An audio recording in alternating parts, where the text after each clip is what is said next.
Welcome to Through the Glass Recovery Podcast, where we believe that connection is the opposite of addiction, vulnerability is the antidote to shame, and that recovery isn't just rewarding, but also a lot of fun. We're your hosts, Julie and Steve. Listen as we get together with friends to shed light on the hard things, talk about the other side of addiction, and how we create a life so full there's no space left for alcohol.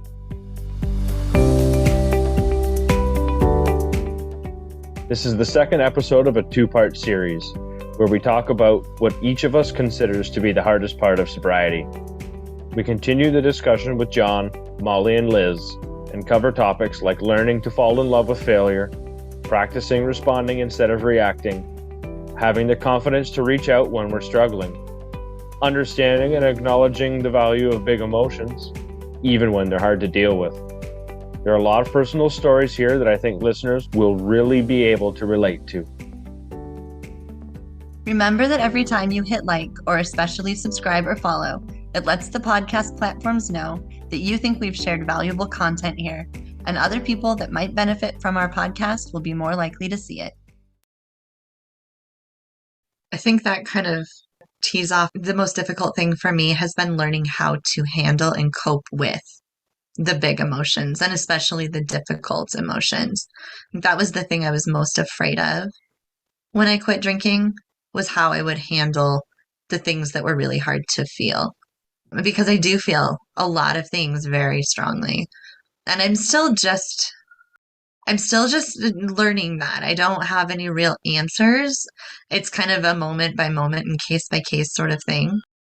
I would love to hear what you guys do as far as dealing with big things. Like I lost my dog in January, and just like the crushing grief of that. It was kind of out of the blue. She got sick and died all within a week, and that was really hard to deal with. I've got a lot of anxiety right now because one of my parents isn't well, and where is that going to go and what's that going to look like? And so like all of those things are huge feelings for me, and they're hard to cope with because I know now I don't need to shut them off. But sometimes it's hard to know what to do with them and to get through them in a healthy way, if that makes sense. Yeah, I guess the hardest thing for me to cope with a lot is anger. I've had a lot of anxiety, self-doubt, things like that over the years. Some of that was getting better actually even a little before my sobriety, and I don't know if it's a lot of therapy or just sort of like having finally told enough other people how to work on this that maybe it eventually sank in on myself. There was a little bit of more of a meta feel, but for me, anger is still the really hard one because it's like I can get so destructive then. And, you know, one of the hard things is coming back and you're like, man, yeah, I just made a mess of whatever it is, like family dinner or something like that. How do I come back and be like, it's not that the emotion's wrong, but like, dude, you can't ruin your kid's night just because you're upset about something. Like there's ways to be mad and not have everyone in tears, right? Like, and even in sobriety, I've got that kind of destructive capacity. How do I like both respect the feeling and honor it without like taking it out on everybody and everything around me? I don't know. It's one of the things I'm getting a lot more practice at is coming back again later and being like, okay, that didn't work. Round two, which I never used to do. Like I used to walk away from it and hope it would all disappear by tomorrow. And I think it's a different struggle in terms of like, I know what's going on, but I'll sometimes be sitting there being like, it's a little frightening sometimes when I'm realizing like I'm not in control. I don't like who I am. And it's at least how I'm acting right now. And being like, what do I do now? You know, I don't think when I was drinking, I realized how out of control my actions were or how destructive it could get. And so I wouldn't feel half so bad about it. It's just sort of there. But now I'm seeing it and it's like, oh. So there's a little more guilt around that, trying to come back later and face it again. Like, well, now what? When you have that anger, is it like at a situation, at a person, at like is it or does it change, you know, depending on the scenario? I think I'm usually angry about things that I think are sort of unfair, and sometimes a little childish definition of unfair, but who gets the brunt of the anger is not necessarily related to who the problem is. Like it's usually just like whoever's around, you know. We are currently working on the fact that we were supposed to go on vacation 2.5 weeks, and my wife's COVID anxiety said that we just canceled that. And so we have not lost it. It's like the first time in ages we had something like this. Because like I see where she's coming from. I disagree with her on some of it. But like this is not crazy, but it feels very hard. And so things like this, where it's like it's not fair that we have COVID, it's not fair that all these things happen, but it's not fair that I am shot to pieces at work. And then I had someone come in who berated me, being like, why don't you guys actually have any experts in your field? And I was like, are you fucking kidding me? And 25 years of my life have been training to get here. Do you have any experts in your field? And so then it's like, oh, well, we're not going to do the vacation. And I was like, oh my God, I don't have it in me for this conversation. But it turns out, and this is like the first time I've actually lived in real life, is like, I can be like pretty upset. I don't actually have to then like connect it with like yelling at people. I could be like, okay. I think I must have had like a little bit of a breakdown because there's a blur. There's like a very hazy spot in my memory of that yesterday morning or whatever it was. But like, we're working on it. We're like, all right, well, by the end of the day, we're like, what are we going to do? You know? And I won't say it was pleasant or a fun thing, but it was like grown up. We were like, okay, well, let's be productive about it. I guess that's growth, but it's hard sometimes because it means coming back to the pain and coming back to the fact that like a lot of times I'm part of the problem, whether it's like my expectations and resentments or that like I'm just not cooperating in the solution. I think, I guess I've kind of learned something similar, especially with my kids. I have teenagers. Teenagers are just known for being difficult and doing everything they can to just fuck with you. My oldest daughter especially has this way of picking the worst possible time to walk in, interrupt everything I'm doing, and drop some kind of bomb that has the potential to just make me explode. And so we've done this enough now. And I used to just explode. So she would, and sometimes I swear she did it on purpose. I don't think she did. She just has really bad timing. But I've learned now, and I think she's almost used to it, where she'll walk in and drop some kind of news or some statement that should get a reaction. And I just say, okay.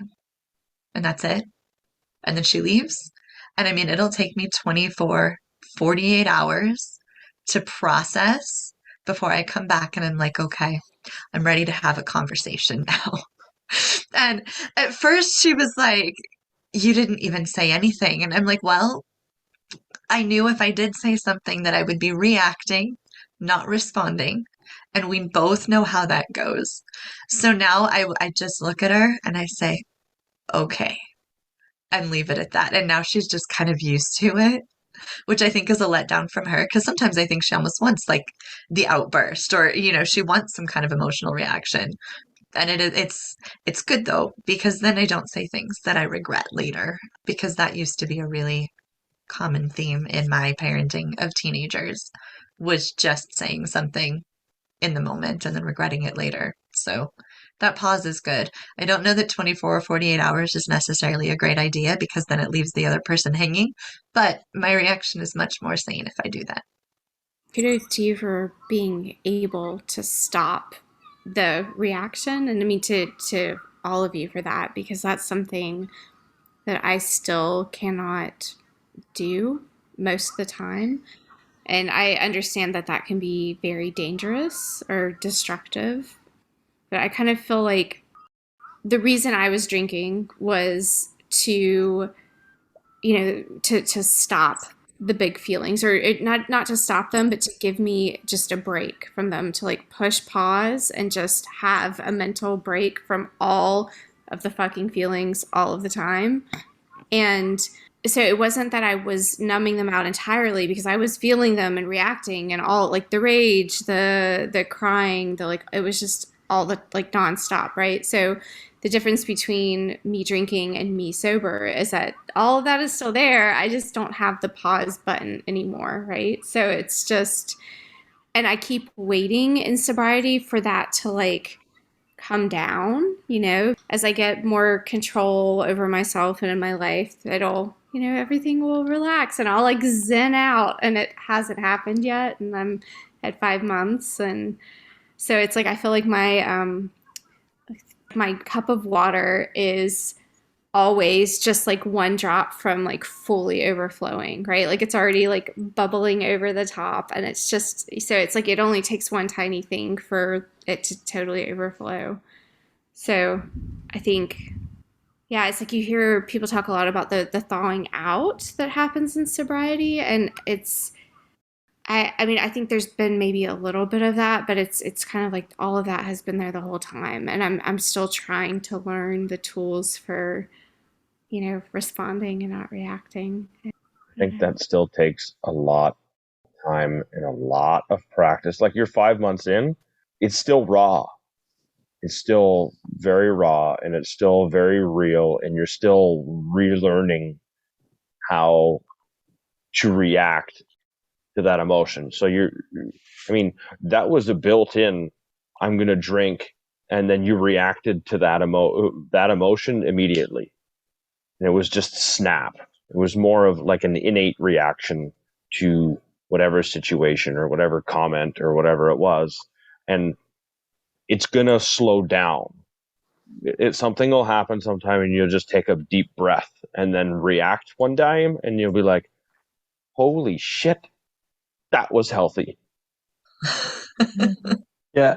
I should point out, like, the fact that I get this right sometimes does not mean that, like, even half the time I'm getting it right. I mean, this conversation with my wife yesterday, I was surprised as everyone else in the room that I was like, wow, this is going. What's the plan? I don't know. Like, things just happen. I guess maybe that's, we think like what's hard is like learning to trust myself that things will happen reasonably. That's an area of like self-trust that's hard for me. Is I've always kind of been like this type A, plan it all out, control everything. I know what it's all going to look like.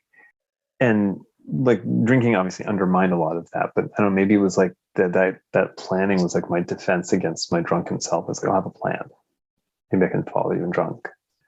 But now I'm finding like it is actually possible to go into things and like not know what's going to happen, and it's sometimes okay, and like that I can have a little trust in myself, and it's actually more genuine, more real when I do it that way, and that's cool. But it's still scary a lot of times.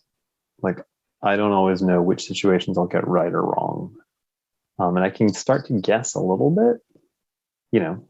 If I'm, as I will all weekend, talking to my teenager about the schoolwork that's not been done this quarter, it's going to be rocky all the way around. It'll be tough. It'll be a learning experience for all of us. But there are other topics where I'm like, I think I've kind of got this, So I don't think it's such a linear thing, or even like that I sit there and practice at it. I just start to notice one day, like, wow, when you approach it more mindfully or more, I don't know, something else. There's some more sober way of approaching it to just, you start to find that things come out a little better. Yeah, and everything that you try that might not give you the relief that you want, or you don't feel like it's working the way that you want it to. I mean, failure is just an option to like learn more about what works and what doesn't. So I loved falling in love with failure. That was a huge part of being able to like stay sober in the beginning, because I had like really constant resets for a while. And then even when I wasn't resetting, I felt like I wasn't doing enough or growing fast enough or knowing fast enough. Like it was really hard for me to not compare myself to people ahead of me, And so I just had to really embrace the idea of, all right, I sucked at that. That means I need to do it more. And so the things that I was bad at, or that made me uncomfortable, or that I still had trouble with, were just things that I hadn't practiced at. Because literally everything in life is practice. Talking to people is practice. Handling emotions is practice. If you want to meditate, that takes practice before you get good at it, just like a sport does. You can't just go play baseball. You have to practice at it. And so I kind of embraced life like that too, like emotions and everything. Like oh, I had a breakdown over that. Probably should practice that some more, you know? So it's just one way of taking the shame out of it, because like shame was a huge reason that I wanted to drink, because it's easy when you feel like crap about yourself. And then alcohol like depresses you even more and wants you to drink more because you already feel like crap. And so you're like, yeah, I failed, but I learned something. So, in that way, the failure was valuable. That, and there's a lot of, if something doesn't work, try something else. And if that doesn't work, then try something else over and over again until something does work. And that goes for even finding ways to relax or to, just calm yourself in the middle of a crisis or whatever. There are different ways to do that. And I'm not great at it, but there are certain things that I know are effective. I know now, like, the most effective I think, especially if I'm dealing with something that's really hard to deal with, some of the quote unquote negative emotions like grief or sadness or anger or anxiety or whatever, that like the most important thing for me is to find somebody to talk to about it. Mhm. And that doesn't even make it go away, but for some reason it feels just a little bit lighter, a little bit easier to deal with. And I know there are other things that I can be doing. That's probably the biggest one. The other thing that I do is just completely detach, which is, I think, really unhealthy. But I'll just like, I don't, it's not always unhealthy. Sometimes it's actually really helpful to like sit outside of the issue and like see what's going on, almost like I'm watching somebody else's life or watching a TV show or something and see what's happening, like see my reaction, see the thing that's happening, see the other people in it. And sometimes that's good because it gives me the perspective. Sometimes it's bad because I'm just detaching completely. So there's a balance in there with that. But I don't know, those two things, I guess, help a little bit. And then I've tried lots of things that are just completely ineffective and just leave me feeling worse. So I know not to do those things anymore. Talking about it for me is pretty much the main ingredient in all of the recipes. It's part of every recipe for the most part to begin with, but talking about it is like the main ingredient in how I approach most of sobriety, really, in the end, is in getting over that fear of saying the thing that that's shameful or whatever that is, and just getting it out, sharing it, and then it never seems to be near as big a deal as what I made it out to be in my own head. Once it's out there and you share it and somebody else says, oh yeah, I've done that, or I've experienced that, or somebody says that right thing, and if you don't share that or get it out, then you basically rob yourself a chance of somebody else helping you. It's where connection is the one thing that saves most of us, I think, more than anything else. It's just talking about all of this stuff. That's like part of the cure for every single one of these problems, I think, is just talking it out and connecting with everyone else, working your way through the hard stuff, because it's so much easier to do when you have other people to lean on, other people's wisdom and experience if they've done it before, or just their empathy and compassion and letting you know you're not alone. Like that solves, at least lends a helping hand to the big emotions. It validates the emotions that you don't really trust, or you know, it seems to be the answer for a lot of the hard parts of recovery. Yeah, for those big emotions too, Liz, you were talking about.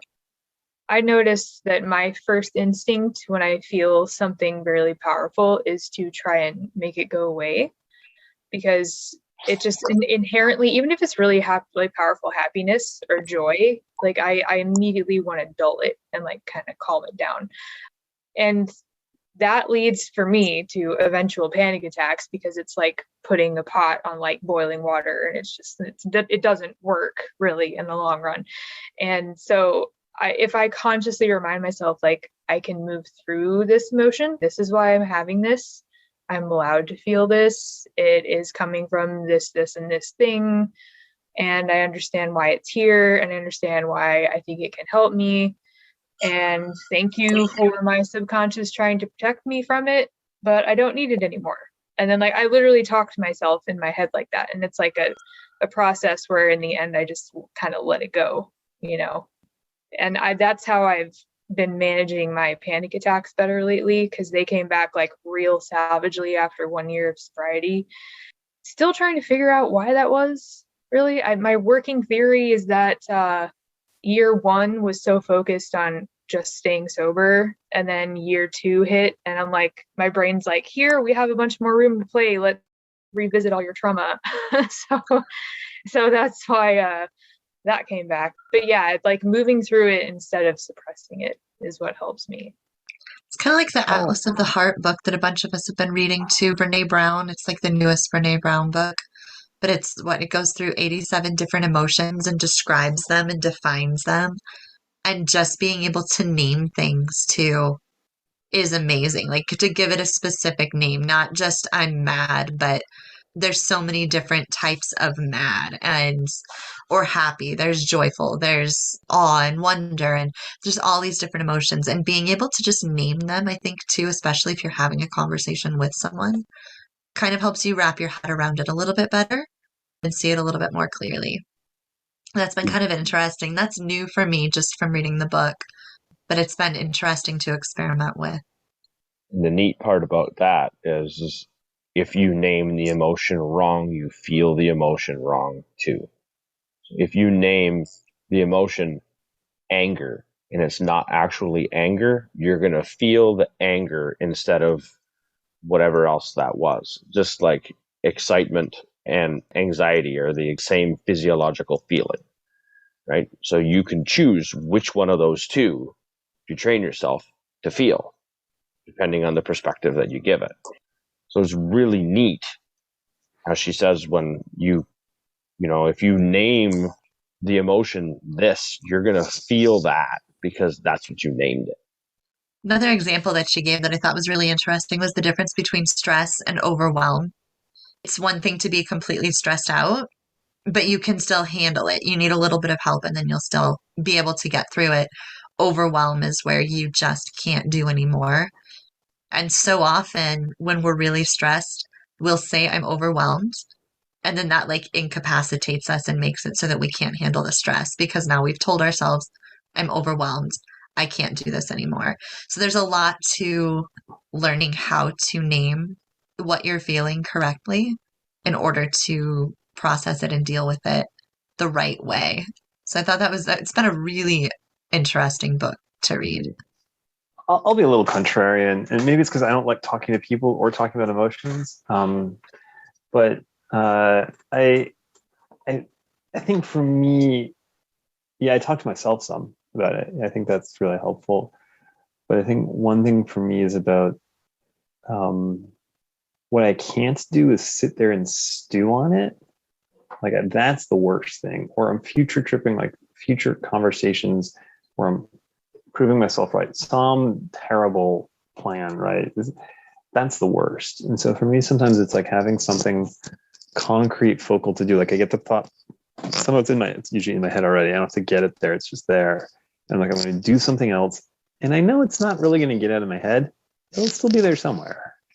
But if I have something that's otherwise pretty all consuming, and then I come back a couple hours later, for me, there's a little bit of perspective, like, again, dealing a lot with me and anger, but like, how mad am I still?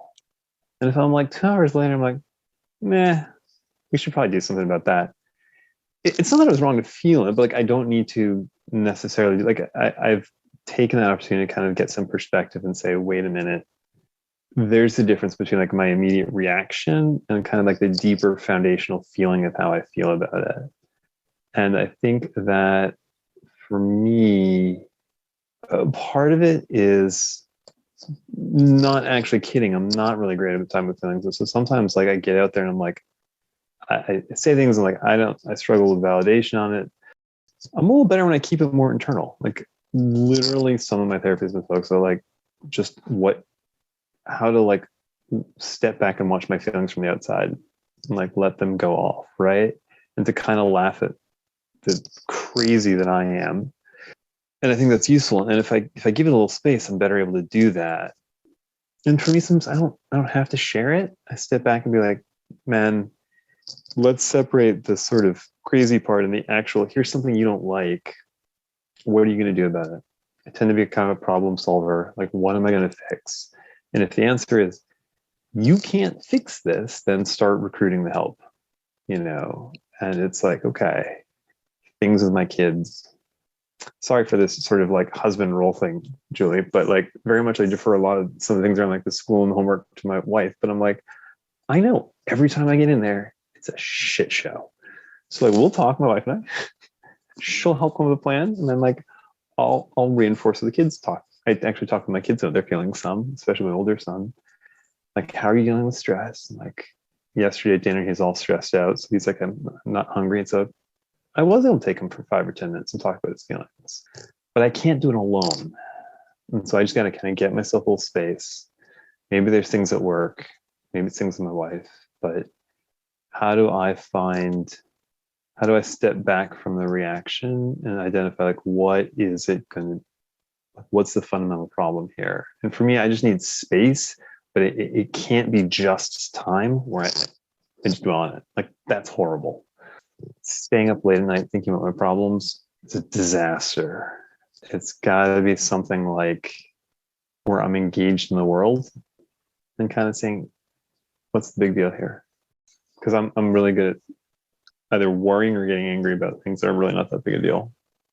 You talked about problem solving there. One of the things that I do a lot of times if I'm in a situation that I just don't like, or the ruminating, the stewing over something, God, I do that a lot. But I'm an action items person. So I will look at a situation and be like, what action item can I create from this so I can go do a thing to try to fix it or make it better or improve the situation in some way. And I've had lists of action items like my relationship with this person is not very good. What can I do to fix it? And then I actually make a little action item and then I have to go and do it and then check it off because again, lists. Or like I'm kind of lonely. I don't have a lot of friends in real life, especially friends that are supportive of the sober version of me. So then I actually, like, one of my action items was call this neighbor that I know I really like and see if she wants to come over for tea and start building that friendship. And so if I make the action item and it has a little empty check box next to it, I will probably do the thing just so I can put the check in the box. It's very effective.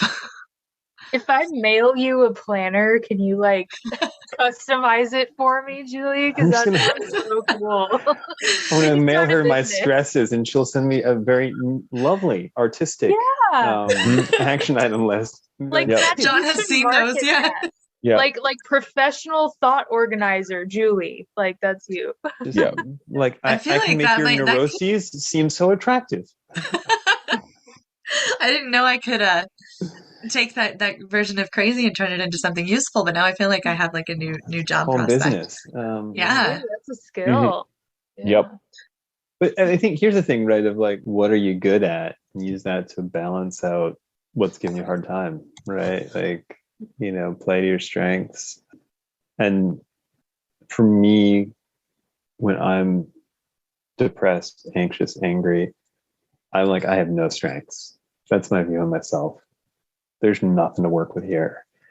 That's not really entirely true. There are some things that I've got some value in, and like part of what I've got to do, and part of why like doing things for me is a way of sort of therapy, is to be like, wait, I am productive. Like literally right now, I am generating something that's really helpful. So that I think that idea of being like, everyone's got their own definition of value, and I don't. For me, it's not super healthy to be too concrete about like being productive, but it sure feels good. I mean, the crafts I do, part of the reason I like it is like I get something physical out at the end of me, like that, I made that. That feels good to me. And whether that's really like a sophisticated way of approaching the world or not, I don't know. It works for me. That's all I got. And I think as I've started to find that and know that about myself, it's like, okay, I have tools. I have a couple tools. I don't always know what they do, but they're there. You know it works for you, right? That's the most important thing. Is you know it works. Yeah. And I don't think anything that any of us say, I guess, is ever going to work for like everybody, right? Yeah. Yeah, there's definitely no catch-all. It's a whatever works for you, it might work for somebody else. It might not work as well for somebody else, but I mean, this why we all talk about it, because there's somebody in the room that's probably experienced something that you have, and you might be able to share what works, doesn't. So the problem with the kind of too much feeling, which Julie, you were talking about earlier, and I know you and I have talked quite a lot about that. But if you, if me speaking about myself personally, like if I've always felt like I'm too much, and so it makes it difficult to reach out and have that connection, because if your thought is always I'm too much anyway, it's too much for everybody, then that's it's yeah, it's like so I tend to leave poor Julie these long rambling voice messages on Telegram, but I even doing that is uncomfortable in a way, because even though Julie couldn't be nicer about it, but it always feels like it's still too much, right? So like if the antidote, not antidote, what's the word I'm looking for? Opposite. Not not opposite, but like the cure or whatever for Antidote. oh sorry, I don't trust my brain anymore. I'm so tired. But yeah, it's if connection is what keeps us sober. It's like if there's some internal, there's always like this internal war fighting against the connection, because of this thought that it's just too much. Like I am. It's funny listening to you talk, John, how you take a step back and you process internally or quietly, and I'm, I think, an external processor, or want to be, and I want to just talk about it over, like not necessarily like in a redundant way, but I like kind of looking at it from all angles and bouncing ideas off of people. But for some people in my life, at least, it's like, oh, Liz, we're having this conversation again, right? Again, really, like really. And so yeah, I mean, if that's the messaging that I'm internalizing, it's um Those people are jerks and you should stop Yes. hanging out with them. Yes. Well, So I, yeah, like whoever says that to you, like, okay, so I can understand, like, if someone is genuinely trying to talk to you and they're having a hard time, and you're at the end of your rope and you don't have a lot of mental space, right? Like you can kind of kindly tell whoever your friend is, like, listen, this is really important to me and I love you and respect you, but I just don't have the ability to talk to you right now. Like, can you please reach out to another friend? That is how you correctly handle someone who is suffering when you can't. Like, you don't say, God, you're too much. Like, that's rude. That's extremely rude. And whoever says that to you is very wrong. And they shouldn't say that to you. And I hope they're still not saying that to you, because they're very wrong. So, yeah, like I would just remember, like, if you have those thoughts, obviously they were put there by people who have reinforced this idea that you're too much, and like, just remind yourself, like, that's wrong and that shouldn't be there, because those people were jerks and they were wrong and they shouldn't have told me that. Because I had that exact same thought, like, exact same. Yeah. you're you. That's a great thing. Yeah. Like who the best tools to surround yourself with, I have no idea. But I think whatever works for you works for you. It's just like how do you build a structure around it? Well, and yeah. you say, you send me long voice messages, which I love, by the way. Like when I get a 5 or 10 minute Liz voice message, like I love it, makes me happy.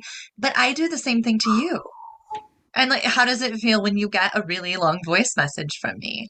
When I'm like, Liz, I need help. I don't know how to deal with this. What's your take on this situation? Like for me, when you give me that, like I'm honored that you trust me enough to share that much with me, that you trust me enough to want my opinion or my perspective or my thoughts on a situation that you're dealing with. And I imagine that goes both ways. There are times where I look at the timer on my voice message and I'm like, oh my gosh, I'm at 8 minutes. I need to wrap this up. But that's just what we do. And I think there's something really great in that. It feels good to receive those too. So maybe it's just it has to be to the right person. But I love it when I get those long messages from you. I love having those conversations with you. And I think that's what we need to find is just the right people to approach those things with, and the right people that, support what our needs are. Just because somebody else isn't able to support those needs doesn't mean you shouldn't have those needs. It just means you need to find the right person to help meet them or support them, I think. So, Liz, I'll tell you at the beginning of like once I started connecting with people and started, there was IAS, and then there was who do you chat? You try and connect with somebody, you try and start, you swap phone numbers, or you find each other on Facebook or whatever it is, and then yeah, I hopped on Discord, and then you start sending people messages on Discord, and I I attribute it to like throwing darts. And that was, I think that's how the good mornings kind of started. It started with, it was something I wished somebody did for me. That's how it came about, and that's still where that comes from, right? But it was like throwing darts. You threw a dart and you see to see if somebody would reply back. And because I really didn't have any connections, somebody would reply back and say good morning and say, how are you? And it starts this conversation. I don't know them from a hole in the ground. They don't know me from a hole in the ground. It turns into, oh, this is how my day is going, blah, blah, blah, blah, blah, blah. You have no expectation out of that relationship. I have no expectation out of that relationship. But I say good morning again the next morning, and then we have another conversation. So that dart hit the board. How long that lasts, I have no idea. There's people that I say good morning to now, and it's just it's barely a conversation. There's people I say good morning to now, and it's still an, a longer conversation. That relationship has continued to develop. So, and sometimes those relationships only serve a purpose for the period of time that they're necessary for those two people, and then they move on because that person has served their purpose in your life as well as you have theirs. And sometimes you still become friends. It's just not the same as it was before. And so throwing those darts out and then not having the expectation of seeing what happens, and then you end up with like some really this is how I ended up with like some really cool friendships of people that I would have never said hi to begin with, based on some preconceived notion because they had a ring in their ear, or ear, and I'm holding my eye, but like you know what I mean, or the way their hair is cut, or like that's all old Steve. But when you just see a name and then you see a picture after, you're like, oh, cool, that's awesome. Like it's just different. So like just keep throwing darts, because those 8 minute messages, those are gifts. That's friendship. That's you threw the dart and you hit close to the bullseye, or you hit the bullseye. That's the fun. And just keep trying. It happens. It'll come and it'll go and it'll grow and it'll recede. Everything's an ebb and flow, and it's just really cool how all of that happens, and it comes out of the blue. I think, Liz, too, if you're anything like me, and I think a lot of the ways that you express like your fears, like I immediately think, ooh, yeah, like me too. I have to remind myself too that if someone's talking to me and like later they come back and they say like that whole conversation was terrible and I wish I never had it. Like, because that's happened to me. Like there have been people in my life like when I was didn't know who I was, or I was still drinking, and like they would try and make me feel like garbage like a day or two after we talked. It's like that was a total waste of my time. And so like those kind of things, they stick with you. And now I remind myself like I'm talking to what I am assuming is a healthy adult, and if this healthy adult does not want to be talking to me, then they don't have to. And so therefore any conversation I have with someone is something they want to do. Like they want it. It's not like I'm forcing them to do it. And so, and if they don't want it, then they'll either say, hey, I don't need this right now, which cool, like let them have that, or they'll just maybe take a few days to respond or something. But I think it's really refreshing when you start associating with people who take accountability for their own emotional needs, because then you don't feel like you have to prepare and like look out for should the conversation go wrong. Like they actually know how to disengage if it's not serving them, you know? So it's not like you constantly being like, oh, am I too much? Like, should I stop right now? You know, it's like they understand, they get it. So That's what I we're all don't think learning how it's to do. It's just be easy. emotionally. Like it's learning.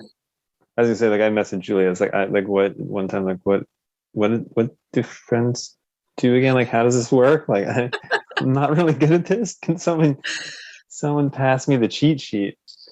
So I think it's not entirely natural to figure that out either. It shouldn't be weird that like it's hard or awkward at times. That's par for the course. Yeah, mhm. that's what we're all learning how to do. It makes us good adults. I want to thank John, Molly, and Liz for joining us tonight. We'd also like to thank our listeners for sharing this space with us. Remember to subscribe or follow to keep getting new content. And if you have any comments or topic suggestions, we'd love to hear from you at throughtheglassrecovery@gmail.com. We'll see you next time as we continue to explore life on the other side of alcohol.